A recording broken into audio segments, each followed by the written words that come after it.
Hello everyone, and welcome to my Days of Our Lives official. I hope everyone is having a wonderful day. Before we begin, please hit the subscribe button and give this video a thumbs up.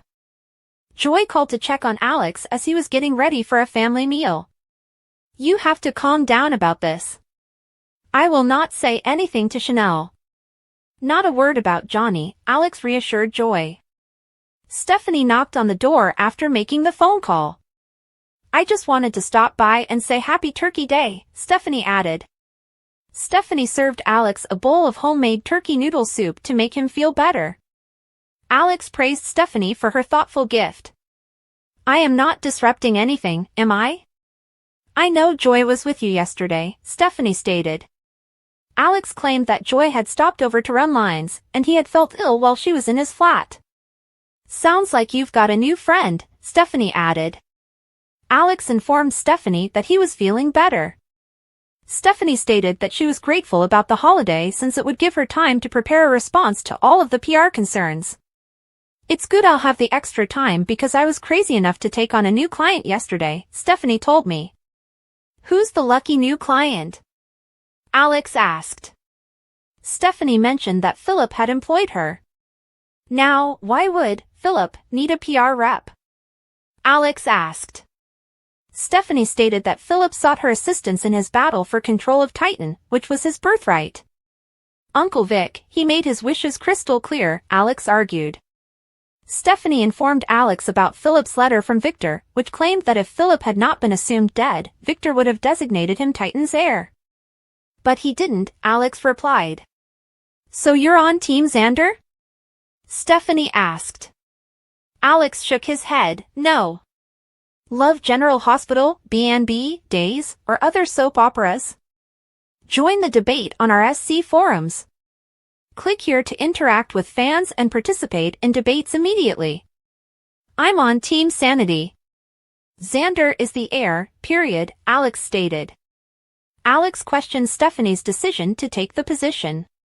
Because I care for Philip. And I want to help him obtain what he believes he deserves, Stephanie stated. Stephanie reminded Alex of her history with Philip. Confused, Alex inquired about the past. Years ago, we were engaged, Stephanie revealed. I didn't know about this, Alex answered, surprised. Alex observed that Stephanie had never mentioned her engagement previously. It didn't seem important for me to share because he wasn't around when you and I were dating, Stephanie told me. Alex inquired if Stephanie had broken the engagement. Stephanie admitted that she had offered Philip an ultimatum, choose between her or Victor, and Philip had chosen Victor. Alex shook his head in disbelief. I admit that I have regrets about the way that I handled things, Stephanie told me.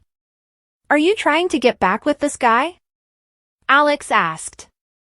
Stephanie insisted that she was merely interested in aiding a friend. Stephanie nodded and wished Alex a happy Thanksgiving, and he reciprocated. Kate returned from upstairs at the pub, where Steve and Justin were packing grocery bags for needy families. Kate observed that Roman was still feeble, but he was feeling better.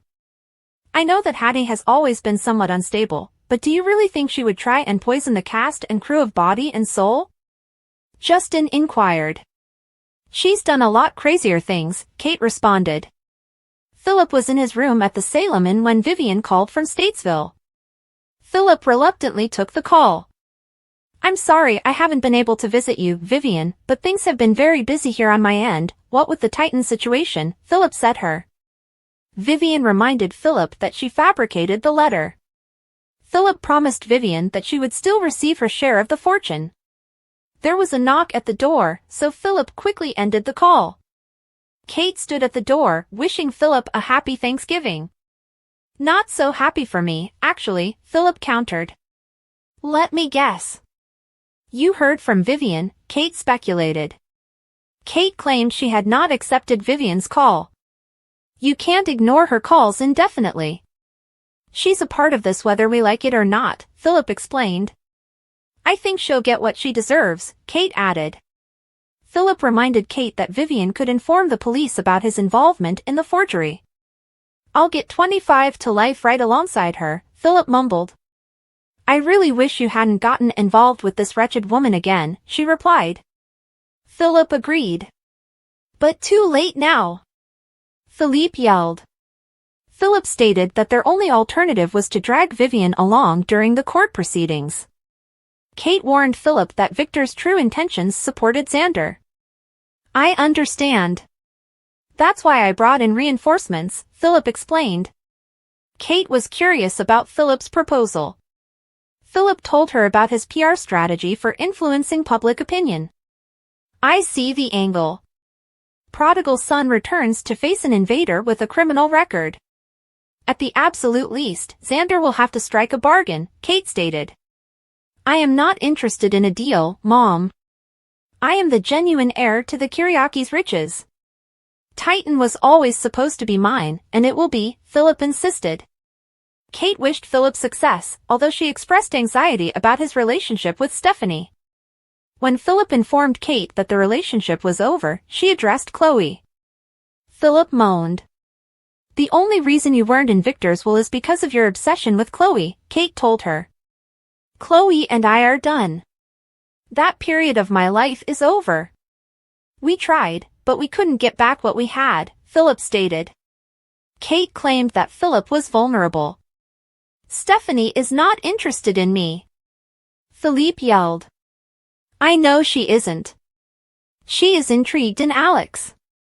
That's why they separated up, she needed to keep her job. But the feelings are still there, Kate responded. Philip rolled his eyes. Kate told Philip that when he pretended to be dead, it had left her scarred. I am never, ever going to let that happen again, Kate told me. Philip claimed that after all of his therapy, he felt like a new guy. I promise you, Stephanie and I are not getting back together, Philip insisted. Kate nodded and invited Philip to Thanksgiving dinner at the bar. Maggie asked Kayla about Sarah while she was in the hospital. Sarah was recently discharged and has already gone home. She wanted to surprise you, Kayla explained. Kayla reassured Maggie that Sarah's vital signs were stable and that spending the holiday with her family would be the best medication. Maggie thanked Kayla for all she had done to help Sarah walk again. I'm just so proud to be a part of it, Kayla explained. What a perfect Thanksgiving! Maggie spoke as she hugged Kayla farewell. Bonnie was astonished to see Xander and Sarah enter the Kiriakis' living room. This is a Thanksgiving miracle, Bonnie exclaimed. Bonnie held back tears. Let me get you upstairs. We have a daughter who has been excitedly waiting for her mother to return home and on her feet, Xander explained. Bonnie rushed into the kitchen to check on dinner. I think I might weep, Sarah said, of course, happy tears. I feel them coming on myself, Xander remarked that in the pub, Justin told Steve that he had been thinking about Adrian. About how she and Joe and Duke, if he was around, they'd be one of the families who'd be eating one of these meals, Justin told me. Yes, they probably would have been, Steve said. Steve mentioned that he had also been thinking about Adrian. And all the loved ones we've lost lately, Steve said. It's definitely going to be a hard Thanksgiving for Chad, Justin told me. Steve asked Justin about his feelings on Kat's release. Justin claimed he had no idea why the cops had released her.